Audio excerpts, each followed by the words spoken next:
There we go. Hello everyone. Today we are going to see a very nice game played between Adolf Anderson, who was widely known as he was widely known as the world champion at that time, even if there was no official world champion title, and rightly so. He was one of the best at that time, and his student Jean de Frest. Jean de Fresne is black and Adolf Anderson is white. And this is known as, it's the real name of if you search the Wikipedia, the Evergreen Game, you will get this game. It is known as the Evergreen Game, and rightly so, because it features one of the most savage combinations in chess history, and also one of the most savage bishop pairs, as we will see. And it features one of the greatest openings in chess history, and for the Agadmator viewers, you know what I'm talking about. It features the Evans Gambit, and for those of you who are not aware of the Evans Gambit, you'll see it features this b4 move, and we'll see why b4 is such a great move in all chess positions. And I'm stealing this idea from Agadmator, of course. So yeah, let's dive straight into it. Adolf Anderson is white and Jean de Fresne is black, and we start with the e4 opening, best by test, as Bobby Fischer says, and e5. Well, this is one of the most standard responses, knight to f3, attacking e5, and I'm going to explain these small things for those of you who are new to chess. Like, most people who are even slightly in touch with chess will know these small things, but I'll still mention them. Attacking the e5 pawn. So let's continue. Knight c6, defending, and okay, bishop c4, the Italian opening, and this was of course the most widely played opening at that time. Then it began to kind of fade, you can say. It began to be less popular because it was overshadowed by bishop b5, the Ruy Lopez. It is one of the oldest openings. In the 1400s or so this was invented, and this offers a more, it directly pressures e5, basically bishop b5. Bishop c4 became more drawish, but now it's again very popular. The Gioco piano, d3, c3, knight d2, those systems. Let's continue. Bishop c5, and here the move b4. And this move characterizes the Evans Gambit, and the best way to play against the Evans Gambit is to accept it.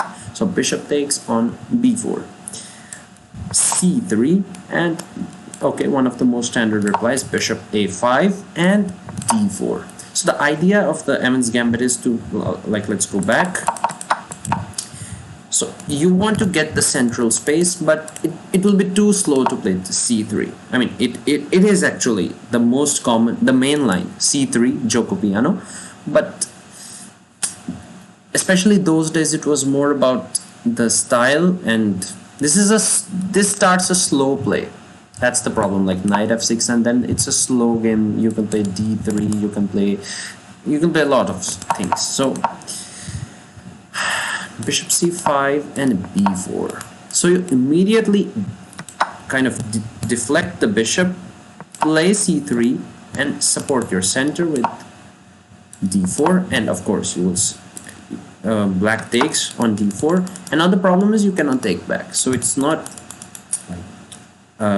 immediately you're getting the center, because this is why bishop a5 was the most common reply, and it still is, I believe, the best reply considered.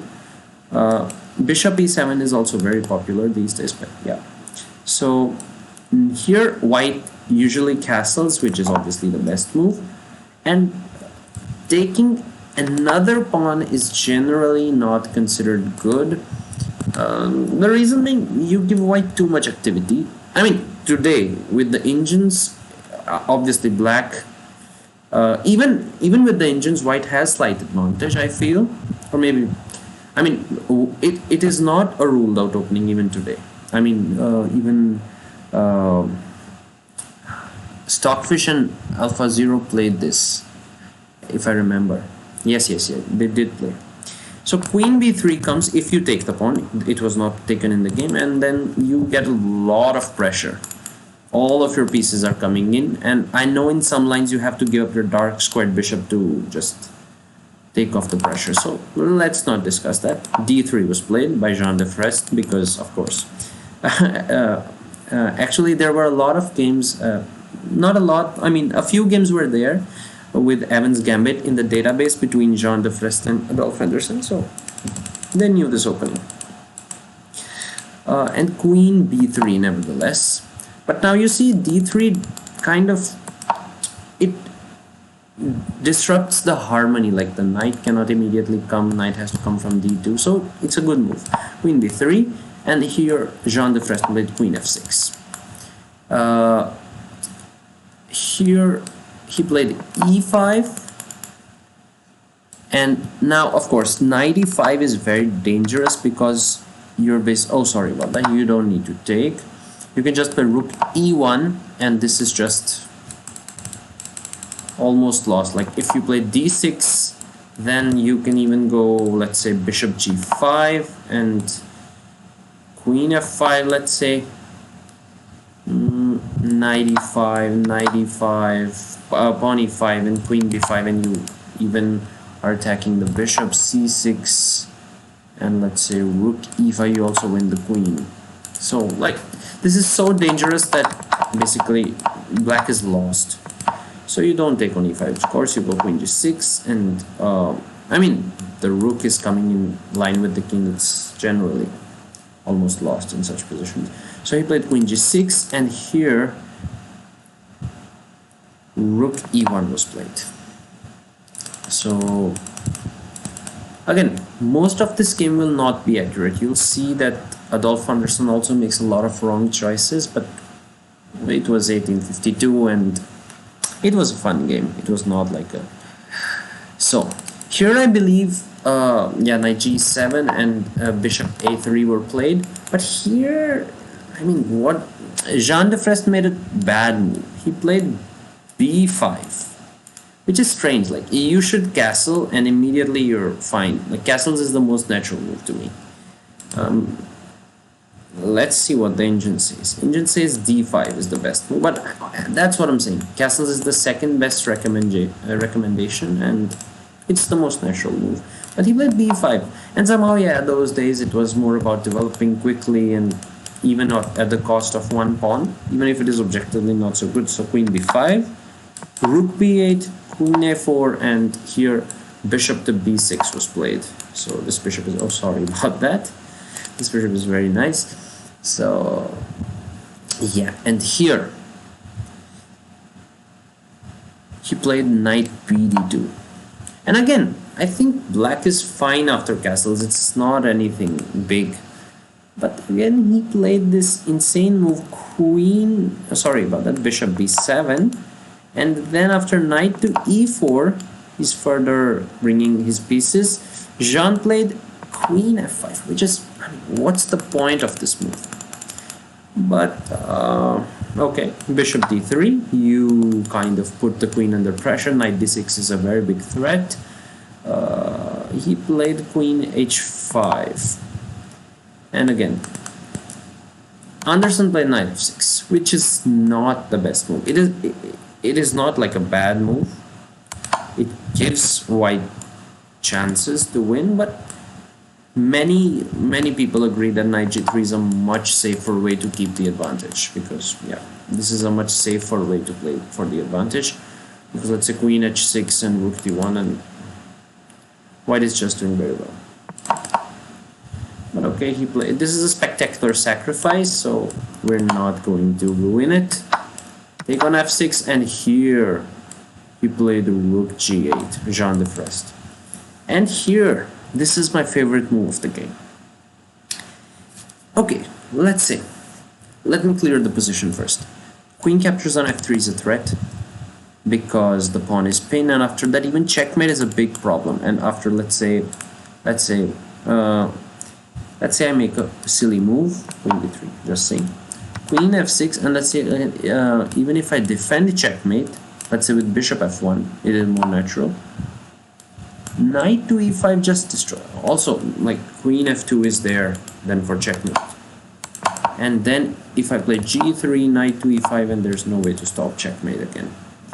So all I'm saying is that there's only one move which is, I mean, it doesn't give white a very big advantage objectively, but it sets such a nice trap. It's such a killer move. Pause the video and try to find the move. So I hope you have tried to find the move, and if you have found the move, I mean, most of you will know the move because this is a very famous game. And for those of you who sorry about that, for those of you who just wanna just enjoy the show, the move is rook d1, and now you see the problem, or maybe you don't. You obviously don't see the problem, but Jean played queen f3, and now starts the most savage combination. Okay, first of all, Anderson played rook e7, and it's not necessary to take the rook. You can play king d8, but that also leads to a very complicated line, which again leads to an advantage for white. We'll cover that, but let's first finish the game. He played rook e7, and Jean played knight e7, not seeing this savage move, queen d7. And now you see the king is drawn out to the open in front of the rook, but the rook is hanging. There is checkmate threat, but we have a double check. We have bishop b5, we have bishop f5, two double checks, but bishop f5 seals the game, because if the king comes up, then bishop d7 is such a nice checkmate. And this, sorry about that, these arrows are weird, but rook covers d5. So yeah, he played king e8. It doesn't matter, if you go to d8 you capture on e7, if you go to d8 you play bishop d7, and now if king d8 or f8, king f8 was played, bishop to e7 is a checkmate, and see this bishop pair. This is the strongest bishop pair in chess history, and like this is an amazing combination. Like you see, rook d1 was such a powerful move. Let's go back to rook d1. Where is rook d1? Where is rook d1? Let's go back. Okay, I can't find it, so let's go here. Yeah, rook d1. Oh my god. And okay, we'll cover that combination as well, the other one, just for the sake of it. Will not go too much depth. So here queen f3 and the rook e7, knight e7, and you see again the rook is hanging. There's a checkmate. Oh, sorry about that. That one is covered. We are talking about king d8, because if king f8, then it's simple. You just go rook e3 and you win the queen. That's not a problem. By the way, that because rook e3 is check. For those of you new to chess, bishop a3 is check, and this wins the queen. So we're gonna cover king d8. This is also covered in a chess.com lesson, by the way. Rook d7, king d7, and again bishop f5, and this is just mate. And if you don't take the rook, again rook d7 is again mate. You can find this mate, it's very simple. Okay, let's do it. King e8, and it's just the same idea. Yeah, that's it. Like c6. Oh no, this is not the same idea. First you take the knight, and then you deliver the same mate, because the knight was covering on e7. Yeah. And what else is left? Yeah, if you play king d8, rook d7, and if you don't take the rook, you play king c8, again there is rook d8 check. And again, if king takes, you enter similar bishop e2, and you like take the queen, and you again take the advantage. If let's say rook d8, then we can go g takes on f3 and again win the queen. And what else is left? Knight. And I think we take the same mate. Yeah, queen d7 is again mate. The same idea. Yeah, and this time it's even quicker because there's no d8. Yeah.